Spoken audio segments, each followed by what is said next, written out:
Hello everyone, welcome back to AC Canvas to a new video.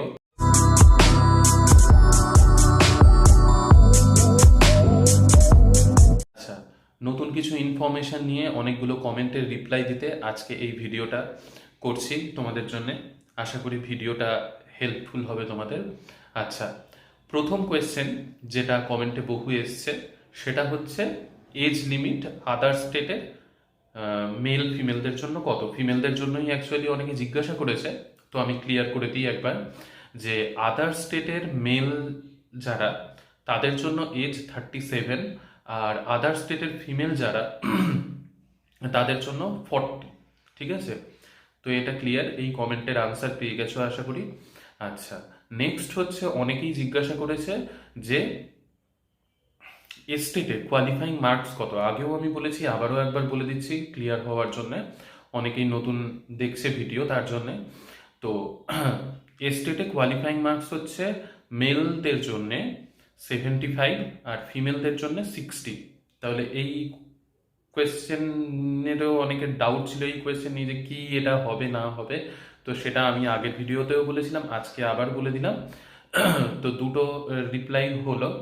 এবার next খুবই চর্চিত বিষয় যেটা, সেটা হচ্ছে টিআরই 3-তে বসতে পারবো কিনা। সেটা আমি আগের ভিডিওতে খুব ডিটেলসেই বলে দিয়েছিলাম। তো টিআরই 3-তে বসা যাবে না, এস্টেট অ্যাপিয়ারিংদের বসতে দেয়া হবে না।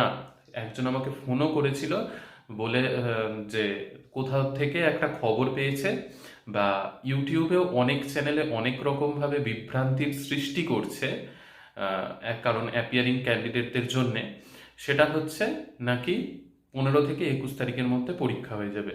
সেটা হওয়া এই মুহূর্তে কোনো রকমভাবে পসিবল নয়, তাই সেগুলো ভেবে নিজেদেরকে বিভ্রান্তির মধ্যে ফেলো না। ঠিক আছে, এই মুহূর্তে এস্টেট নতুনভাবে হচ্ছে না, মানে টিআরই 3 এর আগে। ঠিক আছে, এবার নতুন করে ডেট নোটিফিকেশনের মাধ্যমে যখন আসবে তখন ক্লিয়ার হওয়া যাবে। এবার আশা করা যাচ্ছে যে টিআরই 3 এর পরেই হয়তো হবে, কারণ একসাথে দুটো এক্সাম নেওয়া পসিবল নয়।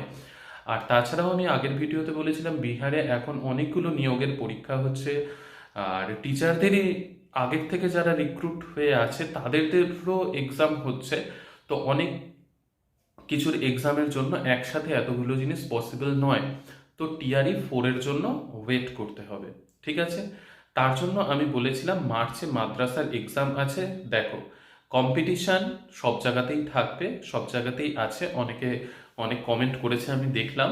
তো মাদ্রাসার জন্য আপাতত খাটতে হবে, টিআরই 4 আসবে, সেই সময় টিআরই 4 তো দেয়া যাবে। সামনে যেটা আছে সেটা আগে করো, তারপরে টিআরই 4। আর টিআরই 4-এ ডিএলএড ক্যান্ডিডেটদের বেশি সুবিধা হবে।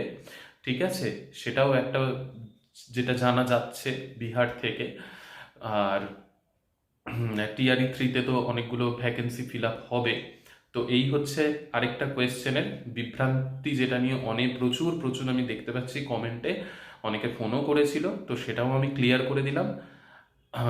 তো এগুলো খুবই দরকারি কমেন্ট বা কোয়েশ্চেন, যেগুলোর আনসার দেওয়াটা খুব দরকার ছিল, তার জন্য এই ভিডিওটা ছোট্ট করে বানিয়ে দিলাম। তো আশা করি তোমাদের কাজে লেগেছে।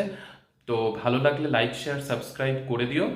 আর নেক্সট ভিডিওতে বহু চর্চিত বিষয় যেটা অনেকেই কমেন্ট করেছে, সেটা আমি ভালোভাবে ডিটেলসে ভিডিও বানাবো, যে এখানকার প্রসেস কীরকম হয় না হয়।